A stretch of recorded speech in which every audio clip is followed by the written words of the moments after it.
Señoras y señores, qué gusto tengan ustedes. Muy buenas tardes, bienvenidas y bienvenidos a Diálogo Legislativo. Este espacio de opinión que lo transmitimos a través de la radio de la Asamblea Nacional con cobertura en las 24 provincias del Ecuador, en las 4 regiones de la patria y también a través del internet en www.asambleanacional.gov.es, así como a través de TVL, el canal de la Asamblea Nacional, con señal abierta en las ciudades de Quito, canal 42, Guayaquil, canal 22 y Cuenca, canal 27. El día de hoy con temas importantes y con invitados muy especiales. En la primera parte estaremos conversando con el asambleísta Olger Chávez, quien es representante de la provincia de Bolívar por Alianza País e integrante de la Comisión de Biodiversidad y Recursos Naturales. Más adelante estaremos conversando con la asambleísta Diana Peña, representante de las ecuatorianas y ecuatorianos residentes en el exterior.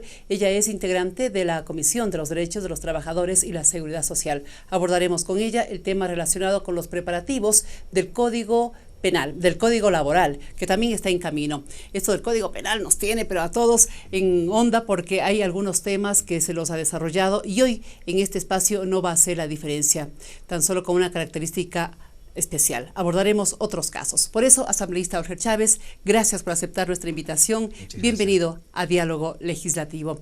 ¿Qué debemos entender de entrada, señor asambleísta, cuando hablamos de las leyes y en materia penal con mayor razón todavía?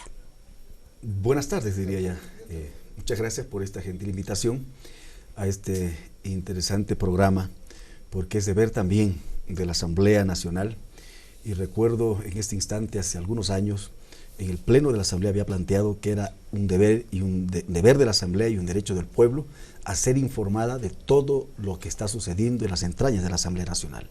No hacemos las obras que el Ejecutivo realiza para bien de los ecuatorianos, pero hacemos obras de carácter legislativa que no se visualizan, pero sí en ocasiones se convierten en recursos para los pueblos, para la patria. Bueno, sabemos que en el tema motivo de esta gentil invitación es precisamente sobre el tema penal. Yo creo que es importante que todos sepamos que las leyes, y sabemos que las leyes son vibrantes, las leyes son cambiantes y están sujetas a un proceso de transición de acuerdo a las circunstancias y al momento histórico en que se vive. Estamos en un código penal vigente por más de 70 años, ¿no? Es un código anacrónico que necesita la introducción de nuevas figuras que se sintonicen con la realidad del Estado ecuatoriano. Esta Constitución, que es la síntesis jurídica del Estado, de la que se desprende toda la estructura jurídica que norma y encausa a la sociedad, está prácticamente la Asamblea en este caso cumpliendo con esa tarea, dando cumplimiento, poniendo los pies para que esta Constitución pueda caminar y hacer real y efectivos sus principios, que de no tenerlos se convierte en una norma declarativa, lírica y romántica. Hoy, con este proyecto de la Revolución Ciudadana, estamos señalando una nueva senda de conducción del Estado ecuatoriano. Asambleísta, usted decía hace un instante nuevas figuras penales, y precisamente esas nuevas figuras penales han despertado controversia, polémica. Una de ellas, el de la mala práctica profesional. Los que más han levantado sus voces han sido los profesionales de la salud, pero eso no descuida que hay otras profesiones que también podrían incurrir en delitos graves. ¿Cuál es el estudio que se ha hecho al interior de Alianza País sobre esta materia y cuál podría ser la decisión en firme que quede una vez que se apruebe este código? Ya, bueno, este es un tema verdaderamente sensible para el país, como es el tema del aborto, que se ha abordado marcadamente en los distintos medios de comunicación. El tema de la mala práctica profesional. No está definitivamente concluido el tema dentro de la Asamblea.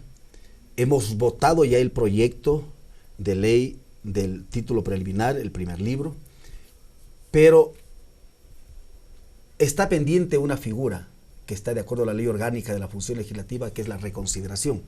¿Qué significa? Que una vez que se ha votado el texto normativo, no significa que está allí ya terminada la votación o aprobada para que vaya directamente al Ejecutivo. No, queda una puerta abierta con el fin de entrar a un proceso de socialización sobre los temas que han generado controversia, para que los distintos sectores sociales respecto a tantas figuras típicas normativas que están dentro del Código Orgánico Integral Penal como proyecto, diría yo, sean objeto de cambio o de modificaciones y que se vayan ajustando a la realidad. Fueron 2 años que se tuvo el documento en la comisión, pasó un primer debate, se preparó el informe para segundo debate. ¿Parece que no fue suficiente el tiempo o qué elementos no fueron los que funcionaron, asambleísta? Yo le cuento algo, el país entró a un nuevo proceso político, vinieron las elecciones, un buen número de compañeros no forman parte dentro de los que formábamos anteriormente, algunos fuimos reelectos, otros compañeros no.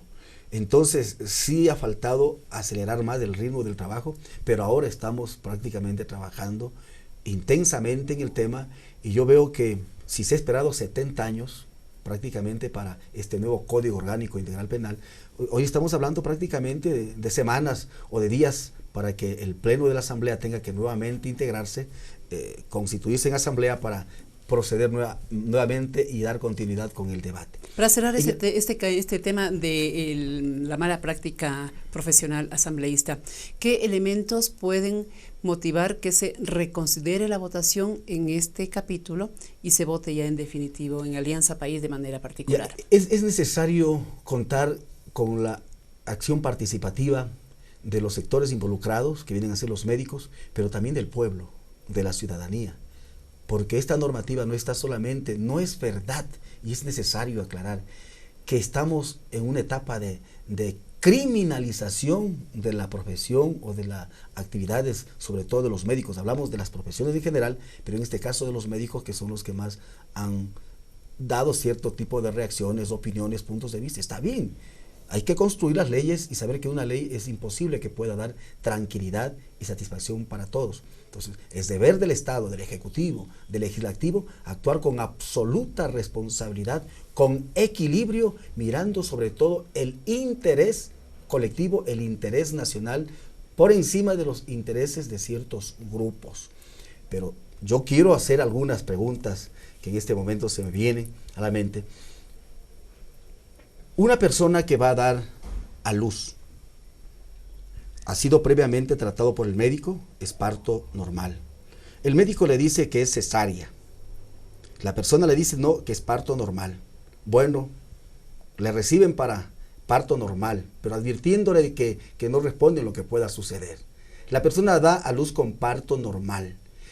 Pasan los días y después le dicen que el paciente se vaya a su casa. El paciente va a su casa y empieza a sentir dolores en el vientre, en la cabeza, mareos, vómitos y reacciones consecuencia del servicio médico que recibió. La pregunta es, esta persona cuando ya regresa, le ven y le encuentran que la causa de su estado de salud es por luego de haberle hecho el eco, haberle dejado restos placentarios. La persona esta fallece por la asepsia que le ocasiona. Estos son casos comunes que se dan en nuestra vida. La pregunta es, esta conducta, ¿podríamos hablar de una mala práctica profesional? ¿Será causal de responsabilidad o no? ¿Qué dicen los legisladores? Aquí es deber del Estado tomar procedimiento y establecer mecanismos que determinen responsabilidades. Una persona también que va con dolor de cabeza, le determinan que tienen cisticercos. El uno acude a un médico y dicen que hay que abrirle la cabeza. Le abren la cabeza. El otro acude a un médico con experiencia, con solvencia en su campo. Le dice no, que hay que calcinarlo sin necesidad de hacer la apertura craneal. El uno fallece y el otro se salva. La pregunta es, ¿podríamos hablar de negligencia médica allí? O sea, hay tantos hechos y circunstancias que en ocasiones hay profesionales distinguidos que cumplen su rol a cabalidad. Otros casos, por ejemplo, tantas veces nos hemos enterado, se van a hacer una operación y le dejan material quirúrgico, gasas o elementos que utilizaron para el proceso operatorio que como consecuencia tuvieron que nuevamente ser intervenidos, le ocasionó una enfermedad grave, quedó paralítica la persona o la persona falleció. O sea, hay tantos hechos. Hay casos y casos, hay ¿no? casos que no es que estamos en contra de los médicos, Lo que sucede es que estamos en contra de los actos que generan, en lugar de que el médico atienda y cumpla con su rol a cabalidad, su deficiencia en la prestación de sus servicios genera una afectación y un daño a la salud de la persona. Que hay médicos que indudablemente con su sobrada, con su solvencia profesional, salvan vidas en circunstancias difíciles, pero hay hechos también graves y difíciles que el médico tampoco puede hacer milagros. Asambleísta, se decía a propósito de estos ejemplos que usted los ha planteado, de parte de los médicos, que esas son las excepciones y que lamentablemente, dicen ellos, se está legislando para la excepción y no para la generalidad. ¿Podrán ser tomados en cuenta estos argumentos al momento de ya definir un texto definitivo? Ya, este tema tiene que ser tratado con absoluta seriedad y quiero que sepan, todos tenemos médicos, amigos, profesionales en las distintas ramas que son amigos o no amigos, pero no estamos en contra de ellos. Estamos en contra de actos que atentan contra la salud y la vida. Y yo le quiero decir algo, que yo quedé huérfano a la edad de 6 años, casi 7 años, quedamos 7 hermanos. Mi madre tuvo un arrojo de 3 meses más o menos.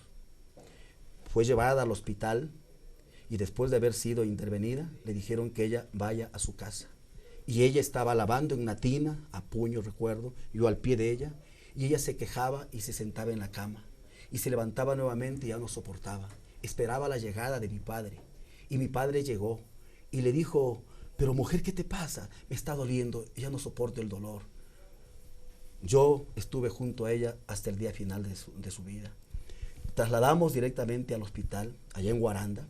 Y luego que le dieron la asistencia, las intervenciones, le hicieron transfusiones de sangre. Y después mi madre falleció. A estas alturas de la vida yo logro enterarme que la causa de la muerte de ella fue sepsia. Le dejaron restos placentarios, no le hicieron la limpieza correcta, no se produjo lo que se debe producir en materia técnica, en materia médica se llama el grito uterino, y esa sepsia le ocasionó una infección generalizada. Estuve al pie de ella, yo la vi morir, era el que le pasaba el agua, envuelta con un paño en la frente, se quejaba a cada momento.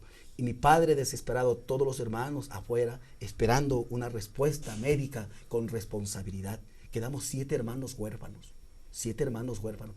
Hoy me tocó un caso como abogado en libre ejercicio, la señora Marisela Verónica Chávez Vargas, ella era enfermera, igualmente fue intervenida, dio a luz. Después que ella dio a luz, le dijeron que fuera a su casa. Fue a su casa y tuvo que nuevamente regresarse porque se sentía con graves problemas en su salud. De allí le intervinieron, la trasladaron a Riobamba, le hicieron la autopsia y en la autopsia arrojó, ¿qué cosa? Que hubo abundantes restos placentarios, que le ocasionó la sepsia y murió. Casos que hoy nos ha traído el asambleísta Olger Chávez y que grafican de alguna manera lo que está sucediendo en materia de salud en nuestro país. Por eso, como él lo ha dicho, mucha tranquilidad, mucha serenidad, así como mucha solvencia legal para elaborar el texto que deberá aplicárselo después cuando se apruebe el Código Orgánico Integral Penal.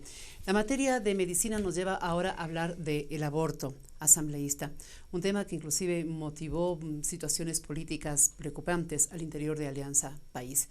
¿Está decidido el tema sobre el aborto tal como ya se lo ha venido anunciando de parte del propio presidente de la República y tal como se lo aprobó acá en la sesión última de la Asamblea Nacional cuando se abordó este caso?